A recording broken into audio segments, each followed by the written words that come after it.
Hello, everyone, and welcome back to this podcast and video series, A New Leviathan. I am Drake Woods, and I'm here today again with another edition. This, of course, podcast is dedicated to discussing all manner of politics and political issues involving America and the world. And currently, there's an issue that I would like to talk about today that I believe is important simply because of the impact that it has on everyone. This is a unique issue in that it does actually affect your everyday life. In fact, it would affect the everyday life of everyone in America. Today, we're going to be talking about the issue of inflation and, in general, the economy under the recent leadership of President Biden, as well as just current events occurring with the economy. Economic issues are very important in that they do, in fact, affect everyone. A lot of political issues are sort of to a point where a lot of people say, well, why should I really care? It doesn't affect me. It's unlikely that it would affect me. And for some social and domestic and cultural issues, that's true. It might not really affect you. But the economy has the unique interest in that everyone participates in the American economy if you are an American citizen, and everyone is affected by general issues on things such as inflation and the prices of certain things. In particular, the United States of economy has been in a sort of negative state since President Joe Biden has taken office in 2021. While he claims it has improved, and yes, it's not as bad as it was about a year or two ago, it's certainly nowhere near what should be the standard for the American people, and it's certainly nowhere near the standard that past presidents have set. It's still a pretty mediocre state, and a number of factors have contributed to this decline. But the one economic statistic, more so than in unemployment, job creation, GDP growth, or consumer confidence, all of which are not very good under President Biden, the statistic that has gained the most attention under his presidency has been inflation. Recently, things have been getting a lot more expensive, and a while back in 2022, they hit a fever pitch with us seeing prices that we have not seen in our country since the 1980s. Particularly for gas prices, as of course that is something that everyone buys, but also because it was one of the areas where a most direct link could be drawn between President Biden's actions and the price of gas. Of course, the inflation is managed by a very basic economic principle, that of supply and demand. Now, this is a basic way to think of it, and you can't always blame every economic problem of inflation on purely supply and demand, but it is a pretty basic principle to follow. When there is more supply of a product than people demand it is very likely that the prices will go down, and when there is a higher demand for a product than there actually exists in supply, it is very likely that prices will go up. This is similar to something that we saw with gas prices back in 2022. And although it might seem like things have gotten better at the pump, I will in fact demonstrate that they have improved somewhat, but they are certainly nowhere near the level that they were before President Joe Biden instituted his radical changes to the United States oil production. Simply put, inflation has been on the rise since the beginning of 2021, and we have seen the largest increase since December of 1980, which it was also noted there was also a oil crisis going on. And one of the most easy ways to determine why this has happened is because of the oil supply. President Biden signed an executive order in 2021 that halted new oil and gas leases on federal lands. This order has effectively shut down a significant portion of the U.S. oil industry, and it has led to a decline in domestic oil production. As you can see here, this problem has caused This has been extremely problematic in how it caused the oil supply to shrink dramatically at a time when people's demand for oil was actually increasing because the coronavirus pandemic was ending and people were starting to go outside again. Furthermore, Biden's anti-oil agenda was also seen when he also made some other very questionable moves regarding oil and its production in the United States. Biden's revocation of the Keystone Pipeline permit not only reduced a future opportunity for the U.S. to gain almost 1 million barrels of oil a day, which is the projected statistic given by the Keystone companies, it hurt jobs too. As we can see here, in fact, almost 1,000 people lost their jobs in just a week after Biden signed off on the cancellation of the Keystone XL pipeline's permit. From this, we can see how things have begun to get that bad, with the left having a sort of agenda against oil production in America. And this does not only hurt us in that it increases oil prices, but has wider spread consequences for the economy as well. These policies have had a devastating impact on our oil industry. The oil production has declined by over 1 million barrels per day since President Biden took office, and the number of active oil rigs has actually fallen by over 50%. The decline in domestic oil production has led to a number of problems, including higher gas prices and job losses mentioned earlier, but also, most importantly, an increased dependence on foreign oil. One of the most disturbing things that occurred under the Biden presidency was when, during the rise of oil prices in 2022, instead of taking a more simple and rational route of increasing domestic American oil production, which we will talk about in a minute, as this episode talks not only about simply left-wingers making poor decisions, but how they use gamesmanship to get around those poor decisions, was the allowing of Chevron to return and resume oil drilling in Venezuela. Of course, we know that some leftists are fond of certain socialistic ideas, such as Bernie Sanders or others, but they always insist that they are democratic socialists, similar to the Nordics and not the USSR. However, it is a bit sketchy that President Biden has allowed American oil companies to go back into the socialist state of Venezuela, netting the Venezuelan dictatorship a profit through the sales of their oil to American consumers, because, of course, President Biden does not want to be drilling oil domestically. And why is this? Well, it's simply because of their environmental agenda. While I won't be one to go on sort of a radical path here and say that climate change is probably not real, I do think that there is a lot of evidence over the years that suggests that they have exaggerated the threat of it, or exaggerated to what extent we really cause it, to the point where they have this irrational fear over it that is causing negative impacts on our oil production and our ability to buy oil and other products at a cheap price. In a now deleted tweet put out by the left-wing media darling Greta Thunberg, she made this unusual prediction. And as we know, it did not come true. 5 years later, humanity does indeed still exist, in fact, in larger numbers than we did 5 years ago. To simply say this, they have used this threat of climate change and the environment to lead people into believing and agreeing with policies that would normally make absolutely no sense. Aside from the environmental issue, I really cannot think of a single other good reason why someone would want to decrease the amount of oil that the United States can make for our citizens. It benefits everyone. It increases jobs in the oil industry. It increases our supply of oil, not just to sell to our own consumers, but to countries around the world to help increase federal revenues. Simply put, the Biden administration's policies on domestic oil production are a major factor in the current energy crisis. But to put it this way, it simply cannot be stated that the only reason oil prices, or as a whole, prices, just for any products, as it was seen with any type of groceries, increased over this last decade, and particularly around the area of late 2021 through early 2023 is probably when it got the worst. Another reason that this has occurred is due to an unrestrained Federal Reserve, particularly with the issue of monetary printing. During the coronavirus pandemic, money printing sort of went out of control, and one could maybe understand why. With then the unusual circumstances of the coronavirus pandemic putting a very big strain on the United States economy, the Federal Reserve needed to increase money printing. At least they stated they did, in order to keep the economy afloat and fund many large spending bills. Although he did support some of these relief bills and various economic packages to try to help the economy, President Trump later stated that he actually did agree that the Federal Reserve had spent too much money and that the Federal Reserve had printed too much money. They had increased the money supply too much.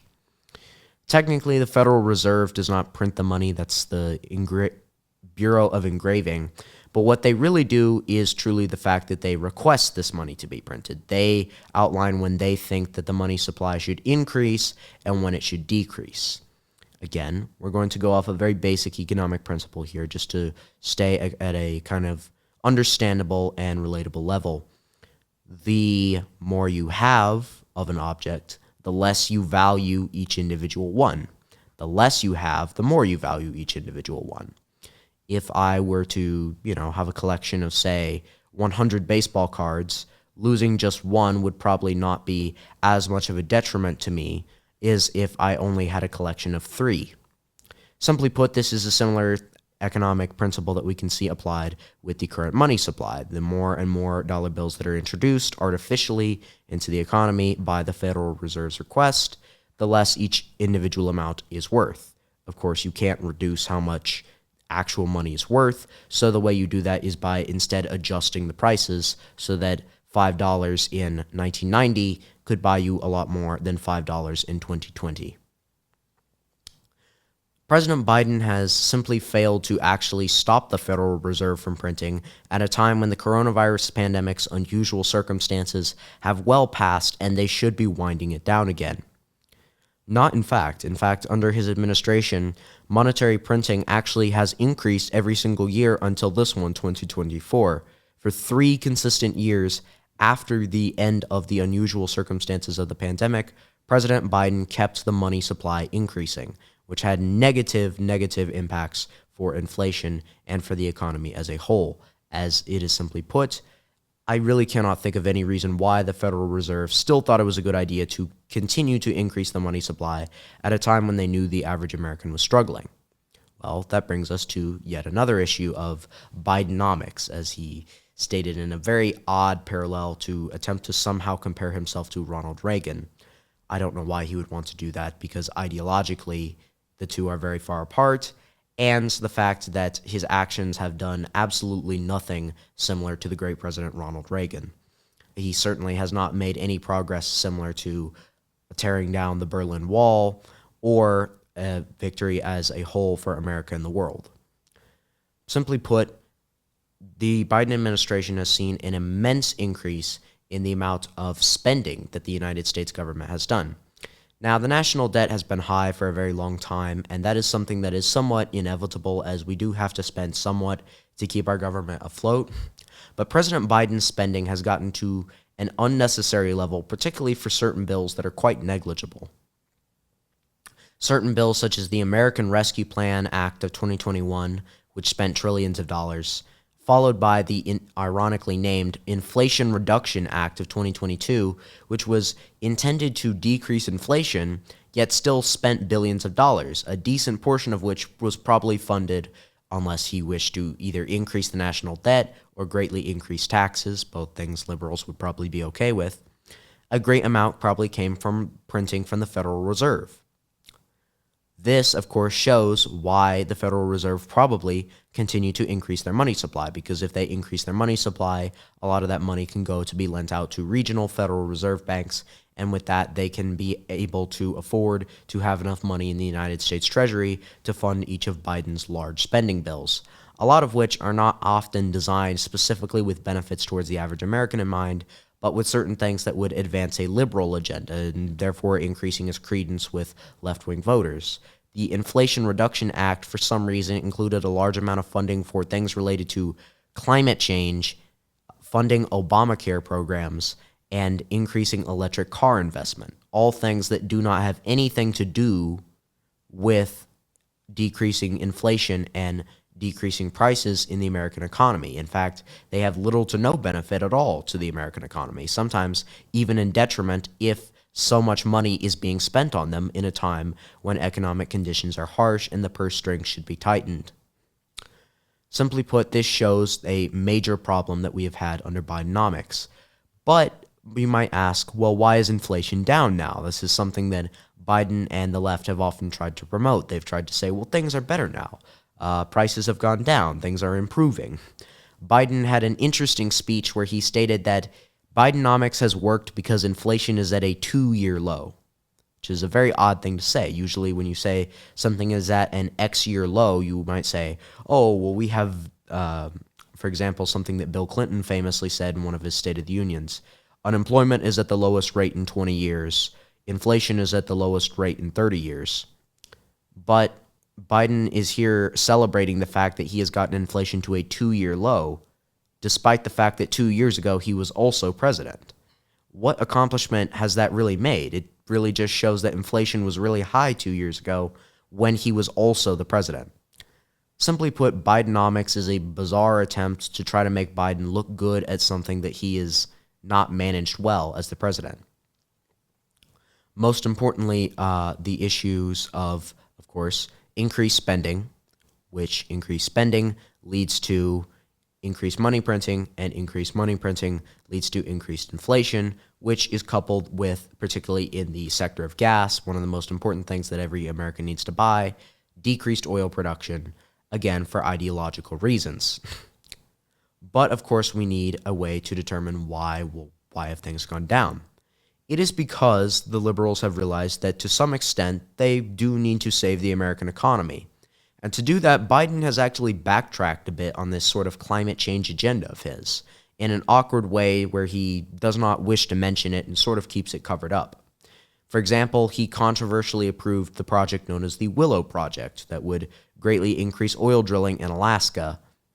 Additionally, if you look at oil drilling numbers around the times of 2022, 2021, and 2023, so far, of course, with Biden's presidency, while oil production went down from 2020 and 2021, which is a very negative sign when everything else in the economy was rebounding from a pandemic, we made less oil in the year after the pandemic than we did during the pandemic when Trump was still president. And 2022 also saw decreased oil production below anything Donald Trump made. 2023 did see some increased oil production.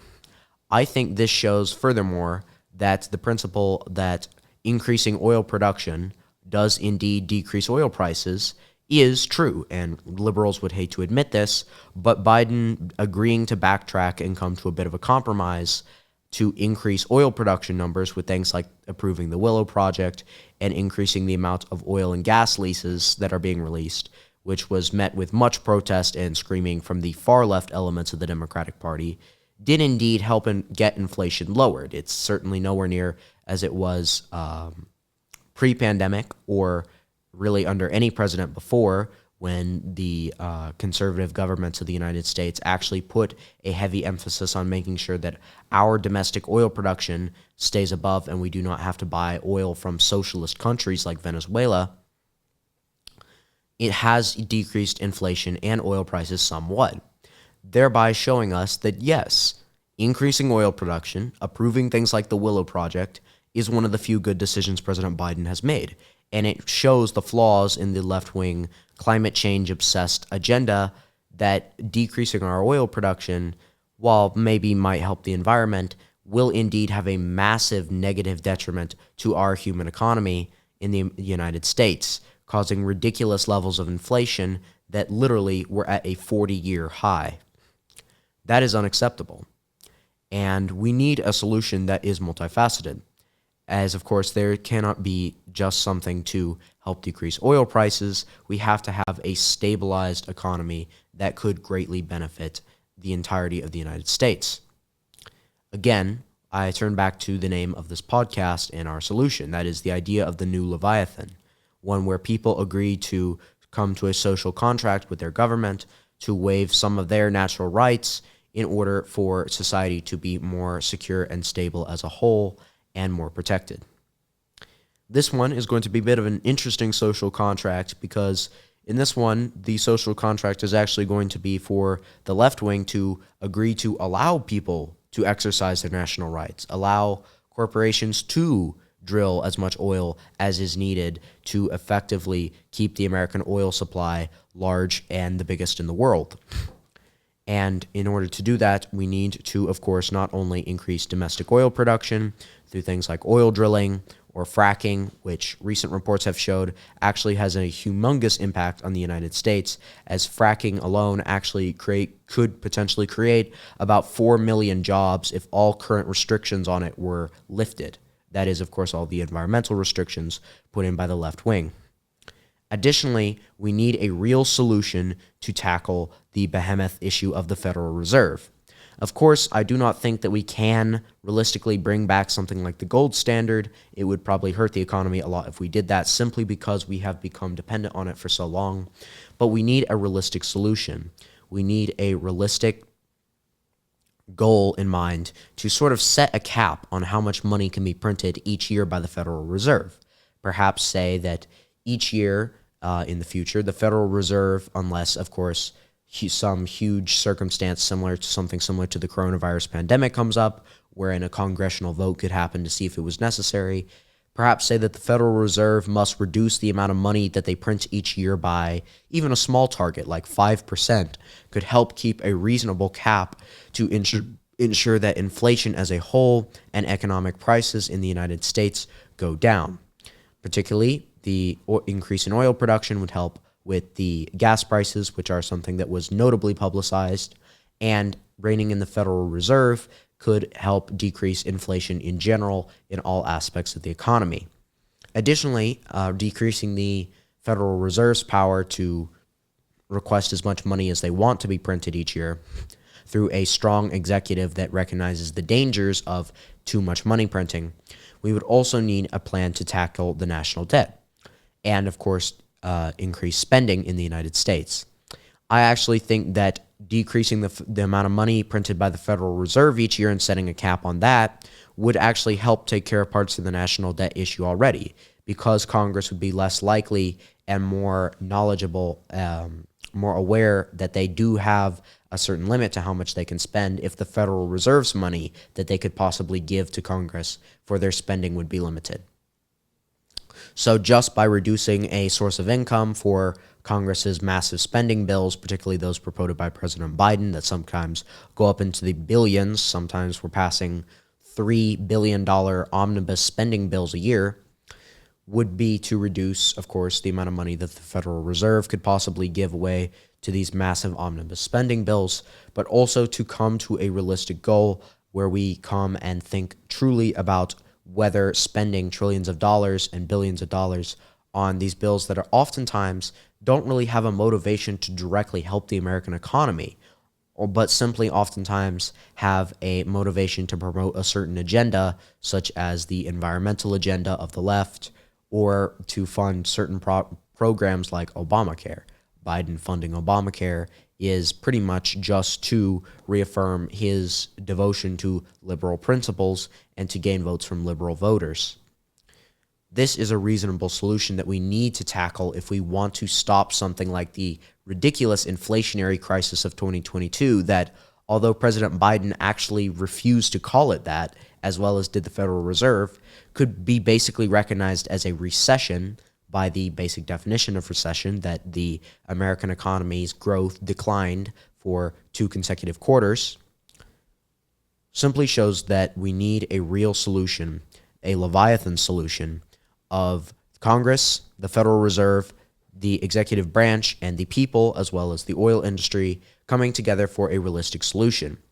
A Leviathan nation cannot be buying oil from socialist countries simply out of a stubborn willingness to bow down to overly obsessed environmental activists who would put the preservation of something like a fish population, of all things, above ensuring that American families have realistic oil prices that do not soar to levels not seen since the Iranian hostage crisis.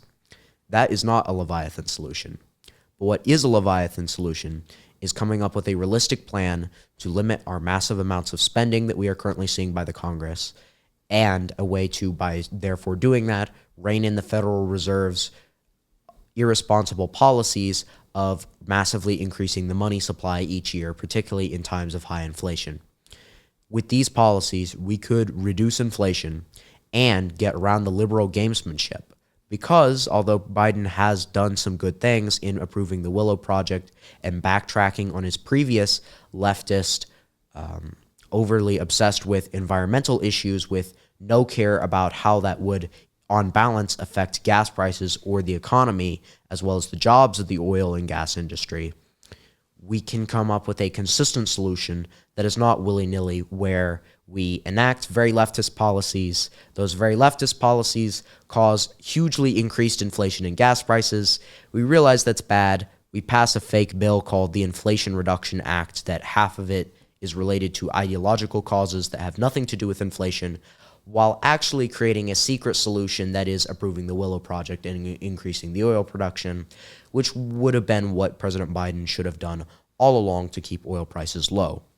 We need to consistently enact these steps and be public about proudly showing off how increased oil production can help increase American jobs and how reining in the Federal Reserve can help reduce our inflation. And with that, I would like to cap off this edition of A New Leviathan. And I would like to state that I am very proud to have made this episode and talked about a topic that I think can affect all of you.